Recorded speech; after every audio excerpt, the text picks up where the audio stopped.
अस्सलामु अलैकुम। सवाल साईं, मां हिकिड़ो दफ़ो निमाज़ में आख़िरी निमाज़ अतैयात में दुरूद न पढ़ियो ऐं मां सजदो सहो बि न ॾिनो, इहा मुंहिंजी निमाज़ थी या कोन?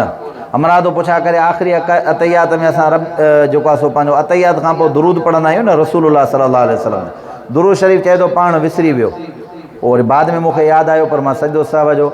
इहा ॻाल्हि सम्झो त इहो दुरूद शरीफ़ पढ़णो अतैयात खां बाद में सुन्नत आहे।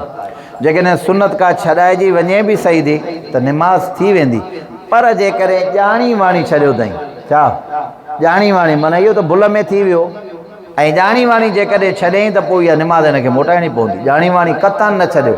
ऐं अलाह जे रसूल ते दुरूद शरीफ़ न पढ़ण सां निमाज़ में सवाब जी घटिताई बि थींदी आहे। पर इमाम शाफ़ी रहमतुल्लाह अलैह त इहो ई फरमाईंदा, इमाम शाफ़ी रहमतुल्लाह अलैह फरमाए थो त निमाज़ जे आख़िर में अतैयात खां बाद में दुरूद शरीफ़ पढ़णु फ़र्ज़ु आहे। इहो इमाम शाफ़ी जे नज़दीक, पर असां हनफ़िन जे नज़दीक फ़र्ज़ु ऐं वाजिब त न आहे, सुन्नत आहे। पर एतिरी सुन्नत आहे जो ताक़ीदनि चयो अथऊं ज़रूर ब ज़रूर पढ़ो। ॻाल्हि सम्झ में आई आहे न? पर जेकॾहिं हाणे भुल में थी वियो आहे माण्हू खे, मतिलबु ईअं ख़ता न बा जल्दी जल्दी थी वियो आहे, एतिरे क़दुरु बि आहे त अतैयात खां बाद में यादि अची वञे त अल्लाहुम्म सल्ली अला मुहम्मद, इहो बि हुज़ूर सल्लल्लाहु अलैहि वसल्लम जो दुरूद आहे, माना दुरूद लाज़मी पढ़े।